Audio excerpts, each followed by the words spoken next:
Okay, सो अब आते हैं क्वेश्चन नंबर 9 पे। तो हम लोग कर रहे हैं एडमिशन ऑफ अ पार्टनर वाले चैप्टर के 3 मार्कर क्वेश्चंस। इसकी लिंक आपको मिल जाएगी कमेंट सेक्शन में। तो यहाँ पे जो क्वेश्चन नंबर 9 है, this is your case study वाला क्वेश्चन। तो पूरी केस स्टडी है, एक बार पढ़ लेते हैं हम लोग पूरी केस स्टडी, और जितने भी मेन मेन पॉइंट्स हैं उसको हाईलाइट कर लेंगे आप लोग। तो दिस इज क्वेश्चन नंबर 9। तो यहाँ पे बोला गया है, read the following hypothetical text and answer the given questions. Amit and Mahesh were partners in a fast food corner. So Amit और Mahesh ये दो पार्टनर्स हैं who were sharing profits and losses in the ratio of 3:2. इन लोग का ratio है आपका 3:2 का। They sold fast food items across the counter and did home delivery too. Their initial fixed capital, इन लोगों की फिक्स्ड कैपिटल है, इस चीज का थोड़ा ध्यान रखेंगे हम लोग। इनिशियल फिक्स्ड कैपिटल, अगर ये फिक्स्ड कैपिटल बोला गया है मतलब कि ये लोग बनाते हैं अपना profit and loss appropriation, partners capital and partners current account as well. तो फिक्स्ड कैपिटल कंट्रीब्यूशन है 1,20,000, तो दिस इज 1,20,000 एंड 80,000। ये रही इन लोगों की दो capitals. Next, at the end of the first year, इन लोगों का पहला साल कंप्लीट हो गया।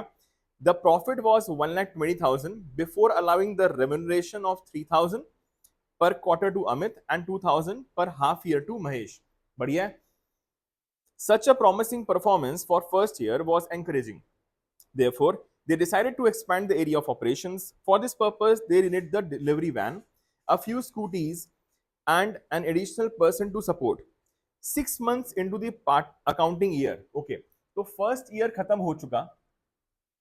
फर्स्ट ईयर एंड होने के बाद, first year ended, second year में,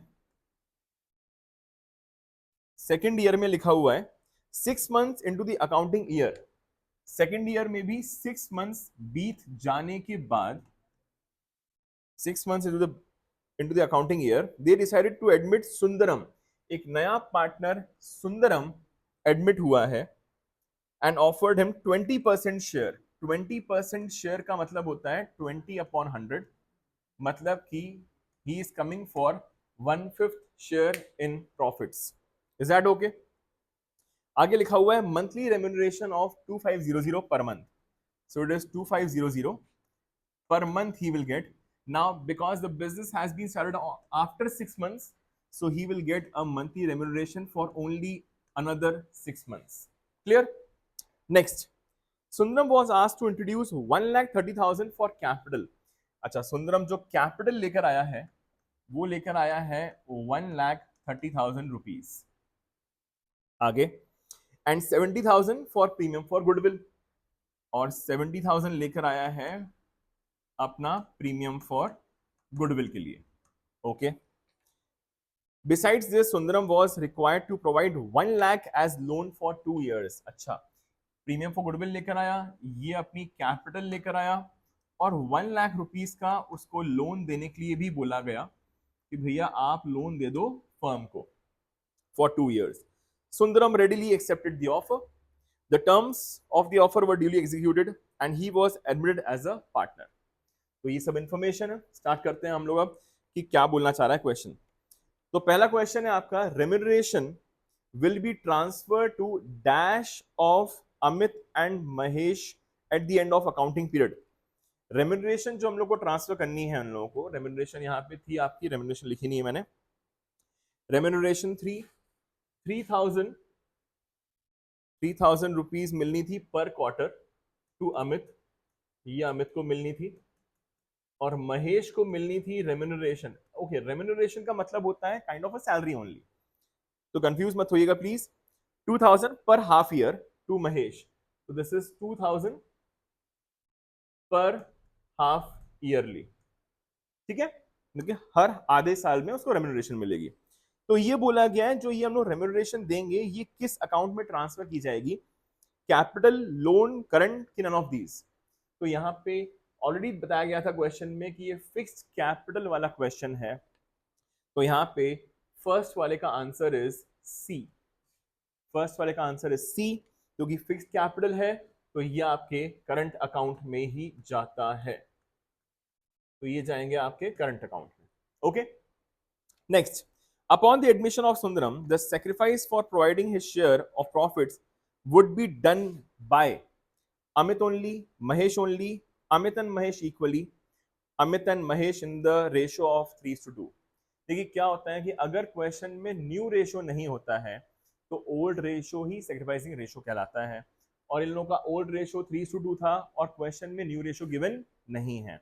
सो यहाँ पे आंसर इज, क्वेश्चन नंबर 2 का आंसर इज डी, 3:2 के रेशो में। So this is sacrificing ratio 3:2, old ratio ये आपका सेक्रीफाइसिंग रेशो कहलाता है। Number 3, Sundaram will be entitled to a remuneration of dash at the end of the year. कितना remuneration मिलना है? अच्छा, इसके कुछ वो पॉइंट्स गिवन नहीं है, क्वेश्चंस गिवन नहीं है, तो यहाँ पे रेम्यूनरेशन जो सुंदरम को मिलना है eight the end of the year, देखिए रेम्यूनरेशन जो सुंदरम की बात हुई थी वो थी 2500 रुपीज पर मंथ, और ये हम लोग को देनी है सिर्फ और सिर्फ 6 मंथ्स के लिए, क्योंकि उसने 6 मंथ्स के बाद ज्वाइन किया था बिजनेस को। तो यहाँ पे थर्ड वाले क्वेश्चन का आंसर होगा 2500 into 6, this will give you 15,000 rupees, ये आ जाएगा आपका 15,000। So this is the answer for your third question. Last is, while picking up the accounting procedure for this reconstitution, the accountant of the firm, Mr. Suraj Marwaha, faced a difficulty. Solve it.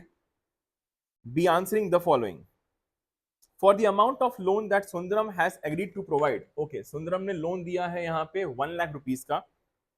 He is entitled to interest thereon at the rate of which percentage? देखिए अगर आपको interest on loan का rate नहीं given होता है, जो firm को मिला है लोन फ्रॉम द पार्टनर, तो ये आपका पार्टनरशिप एक्ट में लिखा गया है, it is 6% per annum. This is 6% per annum. तो ये था आपका question number 9। It was a case study based, 4 questions थे इजी से, ये हो गए हम लोग के solve. Thank you so much.